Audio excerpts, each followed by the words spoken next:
Good morning. Welcome back in our study, our Bible Studies for Life series, When Emotions Rise. And this week we're talking about the only positive emotion that they mention, or emotion that they mention positively, is joy. And so we're going to talk about that, centered around the upcoming reality and the celebration of Christmas. So we're going to be in Luke chapter 2 as well as Psalm 95. And as we kick this off, I want to just give a couple of thoughts on joy for you to give some thought to and some fodder for your mind. One of the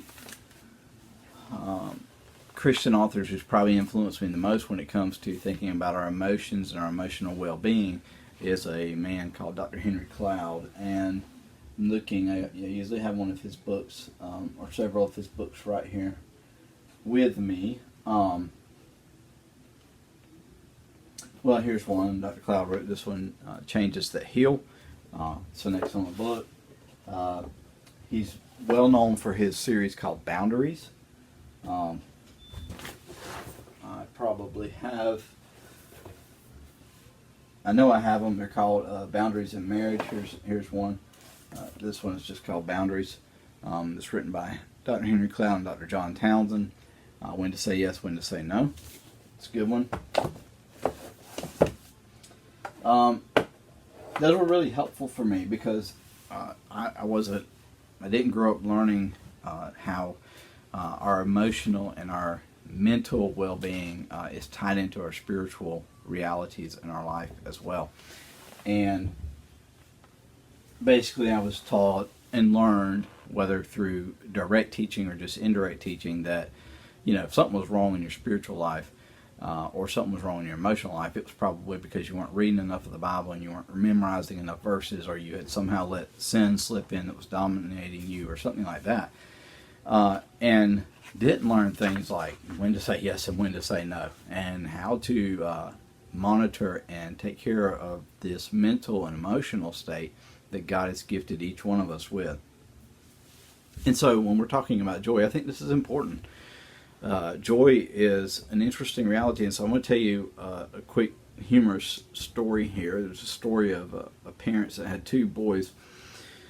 They were twins, and these boys, one was an eternal optimist. I mean, everything you saw or heard, he was positive about it. The other one was an eternal pessimist. Obviously, I forgot to turn my phone off, but I'm not going to go over and turn it off now. And so everything he saw was terrible and bad. And so these two boys, their parents decided that they were going to fix them, and because this is sometimes what we do as parents, we think we have to fix our children's emotions and well-being and mental state instead of directing. But anyways, that's a whole other subject. So for their birthday, they bought the eternal pessimist a brand new bicycle. And for the eternal optimist, they bought him a pile of manure. So the boys go outside and they see their presents. The eternal pessimist sees the bicycle, and he's a pessimist. So what does he do? He says, well, this is no good. He said, because I'm going to forget about it one day and I'm going to leave it out in the rain. It's going to begin to rust. The chain's going to break. The tire's going to go flat. I may fall and I may hurt myself. A bicycle's a terrible present.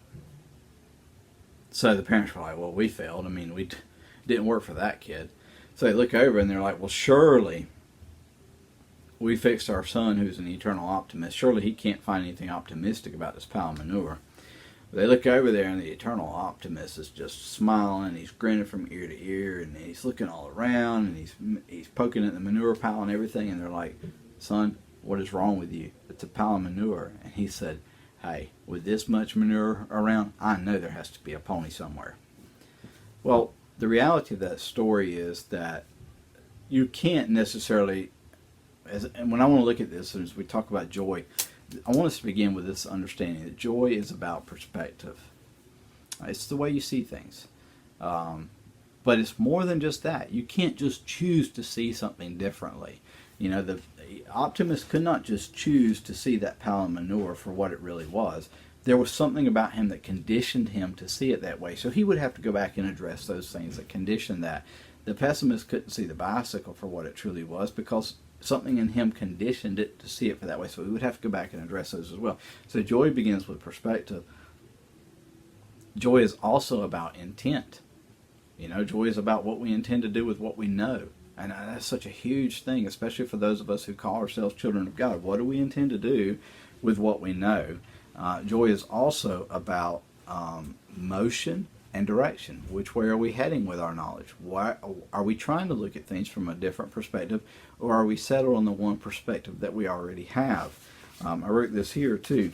Joy is bound up in the use of our time and resources. Joy does not come about as an accident. Joy comes about by what you fill your time and energy with. If you're a student watching this, you've been told by your parents multiple times or by other people that, what you fill your mind with is going to affect you. And we get tired of hearing that because we think that's not the case, or we think that we're more than that. But it is the case. It does affect us. And so we're going to look today at how you and I can fill our minds with the reality of God's presence, God's goodness, and God's mercy. And then you can begin to develop in your life the ways that you're going to do that. The way you're going to use your time and your resources to be reminded of God's goodness, God's mercy, God's faithfulness, and God's love. And if you will use your time and resources to do that, you will then begin to prepare yourself to have joy. And let me say it this way. Joy is a lot like, an athlete who wants to get better at their game. You've got to lift weights. You've got to run. You have to train. And all of those things happen when no one is watching. So having joy in your life is going to cause you to have to do some mental lifting. You're going to have to do some spiritual lifting. You're going to have to put in some time at the gym. You're going to have to put in some time in the way you order your thoughts, or the way you allow yourself to think about things, and the way you allow yourself to think about others. So that's a long introduction. It's a long introduction. I'm bored with it, except for the fact that it is truly transformational in understanding how we see and address things. Psalm 95, 1 through 3. Come, let's shout joyfully to the Lord. Shout triumphantly to the rock of our salvation. Let's enter his presence with thanksgiving. Let's shout triumphantly to him in song. For the Lord is a great God, a great King above all gods. The psalmist writes this psalm, and yes, he uses the word joy in there, but what he is doing is conditioning himself to have joy. Remember, I just said this is about lifting weights. It's about changing the way that we see things. It's about putting in time and investing ourselves in understanding God's goodness, God's gentleness, God's mercy, and God's love. All right, so first thing he says, let's shout joyfully to the Lord. Let's recognize that God is God. So often we get bogged down by thinking or wondering and questioning whether or not God is even God. We question when things happen to us that we don't like, and we say, well, is God or even a reality? Because if I were God, I would not have allowed that to happen to me. We do that, though, because we have our own perspective on what it means to be God, because God is not like us. And you and I have to understand that adversity actually helps us grow. Adversity actually gives us strength. And so we look at these things, and so we begin to understand that. So the psalmist conditions himself already for joy by his approach to God. If you remember a few minutes ago, I said joy is about the motion and the direction that you are exhibiting in your life and where you're headed. And so the psalmist says, I'm going to shout joyfully to the Lord. Now, you can shout joyfully just for kicks and giggles and exhaust yourself. But he is headed towards God. He is headed towards the supreme being. He is headed towards the ruler of all. He is headed towards the one who has come to save us. He is headed to the one who has come to have a residence with us and wants to abide with us and experience our lives with us. So he literally is now conditioning himself for joy as he approaches towards God. Then look how he does it. Let's enter his court or his presence with thanksgiving. Let's shout triumphantly to him in song. And so the first thing he does is begin to look at the things in his life that he's thankful for. And he begins to probably name them off. There's the song that we used to sing, count your many blessings, name them one by one. And I mean, that is an exercise in joy. That literally is you doing the mental and emotional and spiritual work to say, this is a good thing that God has given me. This is a good thing that I have experienced in my life. And you may find as you begin to count those blessings that some of the things that at the time appeared bad, you're going to look back at and say, hey, that was a good thing. The thing was not good, but what I gained from it was good. I think of going back to athletics because this is so applicable here, or going back to schoolwork. I remember I had a math teacher. I've told this story a good bit, but I had a math teacher in college, and I would go sit in her college classroom on Mondays. I had class like at 6 o'clock in the evening, and I would get off work and as early if I could, and I would rush out to the college, and I would go and I would sit in her classroom, and I would sit down and do my homework that she assigned to me the Wednesday prior. And I've never forgotten her. Her name was Miss Johnson. She would come in the classroom and she'd see me doing my homework. After about 2 weeks, she said, "What are you doing over there?" I said, "I'm doing my homework." She said, "The homework that I assigned to you last Wednesday?" I said, "Yes, ma'am." And she told me this. She said, "If I see you in my classroom on Monday doing the homework that I assigned to you 5 days prior," she said, "I will give you a failing grade on that homework." She said, "Because you're not doing it correctly." Well, Miss Johnson taught me a lesson there. It was a failure, but it was a lesson. And so a couple weeks later, I actually got to school and went and sat in the lobby where she couldn't see me and did my homework. But what she was doing by putting this pressure on me was teaching me something. She was teaching me that on Wednesday, when that homework was assigned, I had Thursday, Friday, Saturday, Sunday, Monday, all those days, including those evenings when I wasn't working, to do my homework. She was putting pressure on me to perform. She was conditioning me. Well, in our life, I can look back at experiences like that where people have caused me great frustration or even pain. And I can look back at that and say, you know what? I learned from that. That thing has helped me learn to care more about others. It's helped me become more resilient or whatever it may be. And so we need to count our blessings, and we do need to name them one by one, because understanding and being thankful to God is a huge step in understanding and being grateful and joyful. And then he goes on to say this about God: "For the Lord is a great God, a great King above all gods." And so he just, the psalmist here is saying, hey, it's not enough for me to just understand and shout to God joyfully. It's not enough for me to name and be thankful for my experiences and the blessings God's given to me. He said there's more. God is above all. And see, that's where we move into rest of today's story, and it's Luke chapter 2. And it gives us a picture of Jesus' birth. Because the God that we worship is not a distant God. The God that we worship is not a separate God. Oh, he is separate in the sense that he is not contaminated by us or necessarily influenced in a negative sense by us. But he is a God who is willing to be a part of his people.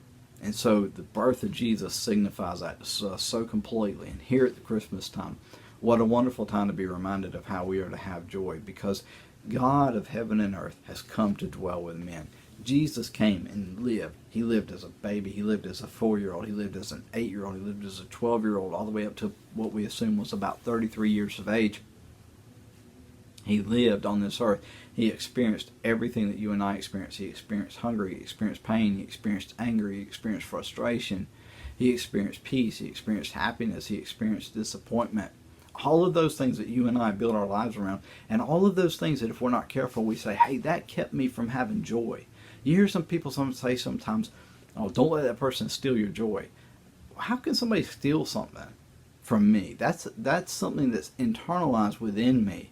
And if they steal my joy, it probably wasn't joy, it was happiness. Happiness is how you feel in a moment. Joy is an understanding that is based further and past the moment that you are currently in. And so let's read about Jesus' birth and be reminded of the humility of a God who would come to dwell among men. And let's see if that can't help change our perspective, and it won't challenge us to go back and do the heavy lifting that we need to do in our time, with our time and resources, to truly have joy in our lives. You're familiar with it, but I'm going to read it. Luke chapter 2, verse 4.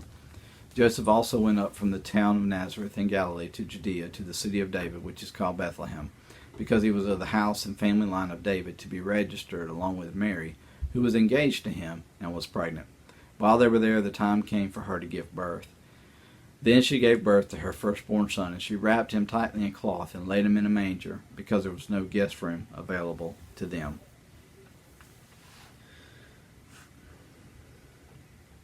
This is where I say you need to do some heavy lifting, okay? It's not enough to just say, it is enough, but we should challenge ourselves, okay? Let me back up and rephrase that. We say, Jesus was born, came to earth, that's a wonderful thing, it should make me happy. But it's more than that. Cain and Abel experienced the great frisson that sin builds in the world. And there was murder. Prior to that, Adam and Eve had sinned against God. God came to Adam and Eve and he said, look, he said, because of your sin, there's going to be great pain. There's going to be great punishment. They saw that pain. They saw that punishment lived out in the lives of their two boys. But God said to them also, one day, there will come on this earth a human being ordained by God, brought by God, sent by God, who will be different from everyone, who will ultimately crush this deceiver. Okay? Then you go on and you meet a man named Abraham. Well, he was Abram at the time. And God tells Abram, hey, Abram, come out of where you're living. Come out of the people that you live among. I'm going to set you up. You're going to have your own nation. You're going to be a blessed man. But out of you and out of your nation is going to come one human being, one person sent from God, one who's going to have divine, who is going to be the divine and will crush this deceiver. And then from Abram, it goes to Jacob. And then from Jacob, or it went to Isaac, and then to Jacob, and down and down and down and down through Moses, through David, and all the way through. And it came to life this night in Bethlehem. These are the promises of God that span time as we understand it, time as we know it. They are from the very beginning. God said, I will come to live among men. I will do that. So when we say you should have joy because Jesus came to earth, you are not only saying, okay, we should have joy because a baby came in a miraculous way. We have joy that the God who has existed from time and eternity past promised and then brought about that promise. And so look at the response of the shepherds, and this is just a challenge to us and what happens in our life. In the same region, shepherds were staying out in the fields and keeping watch at night over their flock. Then an angel of the Lord stood before them, and the glory of the Lord shone around them, and they were terrified. But the angel said to them, don't be afraid, for look, I proclaim to you good news of great joy that will be for all the people. Today in the city of David a Savior is born for you, who is Messiah, the Lord. This will be the sign for you. You will find a baby wrapped tightly in cloth and lying in a manger. Suddenly there was a multitude of the heavenly host with the angel, praising God and saying, Glory to God in the highest heaven, and peace on earth to people he favors. Do you realize you can experience joy in the most difficult of circumstances? These shepherds were visited by an angel. Scripture tells us they were terrified. But yet in that moment they chose to believe in the God who sent those angels. And instead of the fear of the angels, they had the moment of joy at the birth. You and I too can experience those same things. In great fear, there can be moments of absolute, pure joy. So I challenge you this. Go looking for Jesus. He is here. He is present. He promises to never leave us nor forsake us. He is faithful and He is true. And in Him you will find joy. Yes, you need to do some lifting, but the lifting is about the promises of God. The lifting is about seeking the presence of God. And in those things, you and I will both find joy. God bless you. I'll see you next week.